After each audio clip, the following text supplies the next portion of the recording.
I've always had a fascination with looking into bright lights. On the playground, I used to dare other kids to stare at the sun as long as I could.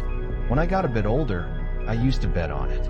I'd walk away with a vision full of dark spots and pockets full of coins. My mother used to beat me with a slipper or a belt when she caught me staring unblinkingly at the sky or sitting inches away from a bare light bulb. Not surprisingly, I developed poor eyesight and became sensitive to harsh lights. But for some morbid reason, I still found myself staring until the spots appeared and then watched gleefully as they danced around my vision. Years later, and with more self-control, I can now walk past a lamp without staring into it, or look up at a street sign without giving in to temptation and glancing at the sun. One night, my girlfriend and I were talking about the weird stuff we used to do as children, and naturally I brought it up. She laughed and I laughed, and for the months that followed it became a regular running joke. She pretended to plan trips to famous lighthouses and bought 3 copies of the movie Sunshine and placed them atop my DVD stand. One night, when I was driving us home after our weekly date night, driving down a long and dark road which never got the go-ahead for a second lane that it desperately needed, there was a wagon in the oncoming lane, with its headlights right at eye level, traveling towards us around 50 meters down the road. A black figure ran out ahead, illuminated by both our lights. He crossed my lane and stopped in the middle of the oncoming truck's path. The driver honked his horn, filling the silent and empty road with its foghorn like bellows, and flashed his high beams that engulfed the figure in an attempt to move. I couldn't have looked away if I tried. My girlfriend and I were instantly blinded as we passed mere meters away as the ridiculous beams tore at our retinas. Like I said, the road was empty and I managed to keep control of the car and pull over without incident. I had instinctively thrown a protective arm across my girlfriend, and we both sat in the darkness, breathing heavily and blinking away the pain. Once our visions had returned, I looked in the mirror to see the wagon stopped in the middle of the road with its lights on and engine still stuttering away. I had temporarily forgotten about the man running to cross the road, but the heavy realization began to settle in and I felt my skin grow cold. I turned off the ignition and unbuckled my seatbelt. My girlfriend grabbed my arm and asked me where I was going. I told her to stay put while I checked that everyone was okay. She didn't want to be left alone and said that she wanted to come with me. I advised her that she may not like what we see, but she insisted. Her hands were shaking, and the couple of drinks she had with our meal did nothing to calm her nerves. We got out and locked the car, stepping into the cool air of the October night, and quickly crossed the street, pointlessly scanning up and down the empty road like school children before setting one foot off the curb. I saw it first and buried her face into my chest and held on to her, walking her backwards as we passed the start of the gruesome scene. She went stiff and complained and struggled against my hold, but I didn't let her go. I stared at the tattered remains of flesh hanging from a glistening bone, jutting out of a laced-up boot like a prop from CSI. It stood upright, facing us, as if to ask if we'd seen the rest of his body that it had innocently misplaced. The streetlights reflected light off the bloody tire track of the giant front right wheel of the truck. It snaked from the lone standing boot to the abandoned vehicle, pieces of flesh and torn items of clothing strewn about as if passed through a blender. The smell reached my nostrils. It was a putrid mix of burnt rubber and copper. I lead my girlfriend around the gore-covered path before reaching the cab. Her hands were tiny white fists entwined in my shirt, which had become wet with tears and sweat. The door to the driver's seat was open and the monotone voice of a bored DJ could be heard over the rumble of the powerful engine.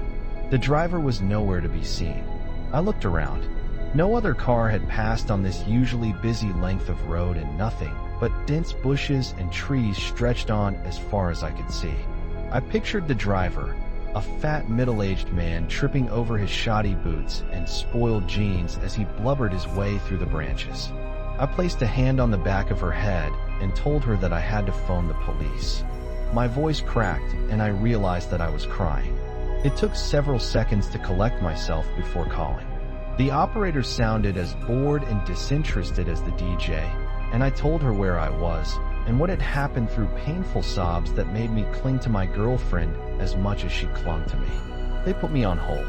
I looked up into the headlights of the wagon, the right light partially painted red with wild strokes. I found myself lost within the white and crimson light. The edges of my vision darkened. The voice of the operator returned and snapped my attention away from the lights. She assured me that help was on its way and to remain where I was if it was safe to do so. I watched as the dark spots slid silently from focus. As I hung up, the spots moved and joined until they created a shape almost human. My girlfriend screamed. I blinked away the spots and followed her line of sight. The man's skull had been ripped off and crushed between the tire and the wheel trim.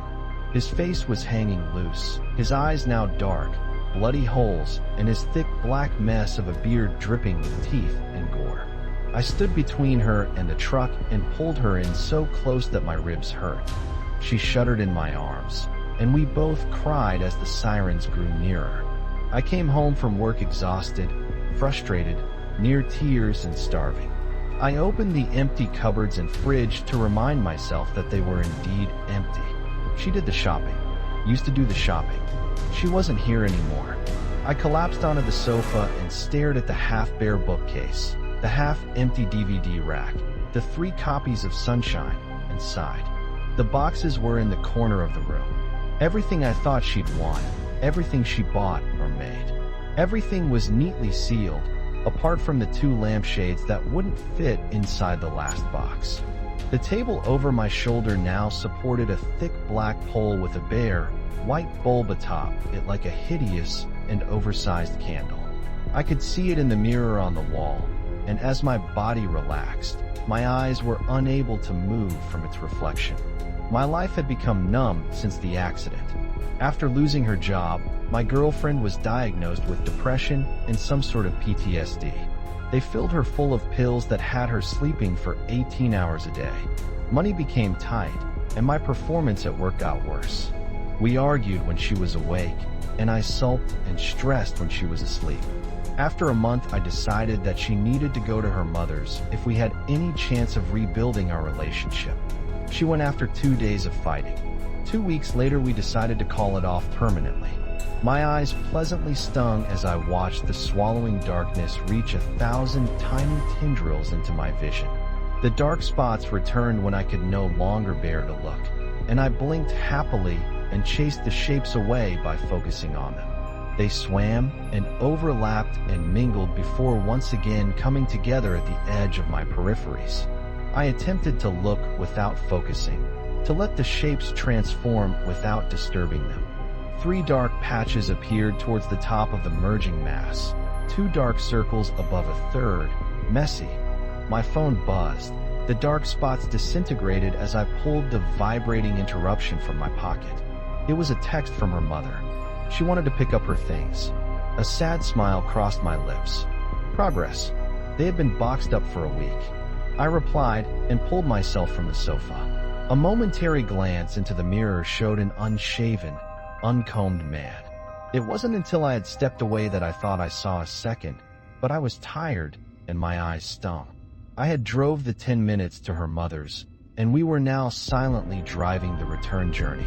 I had thought about avoiding that road, taking the long way round, and saving her the literal trip down memory lane. The clock flashed 10:25, and I still hadn't eaten. I sighed and turned onto the road. Out of the corner of my eye, I saw her tighten up and sink into the chair. I put my foot down. The road was relatively busy and was practically a traffic jam compared to that night, and car after car passed us and disappeared into the night. Lights passed rhythmically, and I settled into the silence of the drive. "James," she said, her voice now a ghost of the bubbly, kind girl that once said that name with such love. "Yeah," I answered, looking at her and then back on the road. This was the first time she'd spoken to me in days. "Do you still stare at lights?" she asked, disinterested. I paused. Images of the merging black shapes flashed across my memory. "Sometimes," I answered cautiously. The car fell silent for a few moments. I tried to ignore how uncomfortable we were together and how sad that made me. Finally, she spoke again. "Do you stare at headlights when you're driving?" she asked. Her head turned towards me and her body still pressed back into the seat. Her usual drug-filled and glassy eyes now shone wickedly. I didn't answer, and she didn't seem to expect an answer. She turned back to face the road and relaxed. I couldn't see her properly, but I swore she was actually smiling. The car got incredibly uncomfortable. The air thickened, and I found myself aware of my breathing. We were stopped at a red light. The headlights of the car stopped opposite pleaded for my attention, and I found myself physically struggling to look anywhere else. The car behind me honked impatiently, and I found myself holding up a handful of cars on a green light. I set off gingerly. With every passing car, I found myself drawn into the headlights. The dark shapes of the road ahead became harder and harder to tell apart. The oncoming traffic came in a merciless parade of dazzling lights that teased at different heights and bore down into my sockets. I caught myself drifting slightly into the center of the lanes and corrected myself with an overcompensating lurch that made the car behind back off. I was sweating, screaming inside my head to get a hold of myself and regain control. Even more cars passed, too many for this time of night, all laughing and plotting with the grinning she-devil besides me. The black shapes now dominated my view of the road ahead. I flicked on the indicator and began to slow down before turning the wheel towards the side of the road. "No," she whispered, and placed a small, white hand upon the steering wheel and turned the car back into the road. I fought against her, trying to ease the car off the road while she effortlessly kept the car in the center of the lane, regardless of my protest. The car behind honked once again, then flashed its high beams to really get my attention.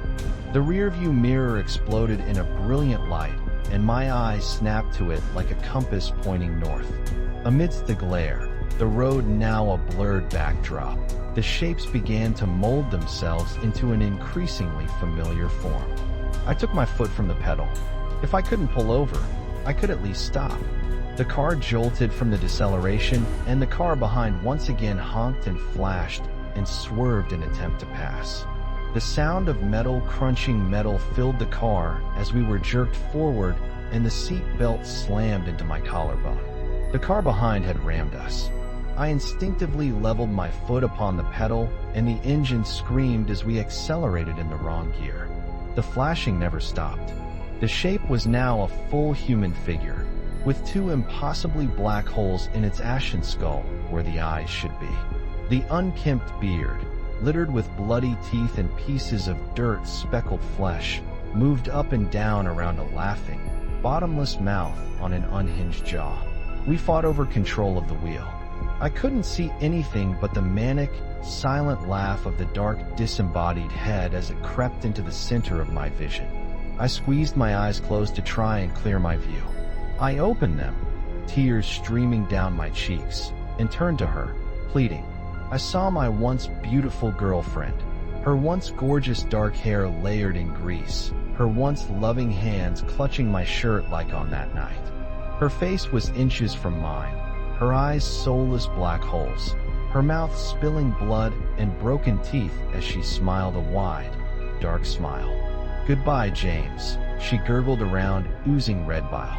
She released the wheel, and the car lurched off the road.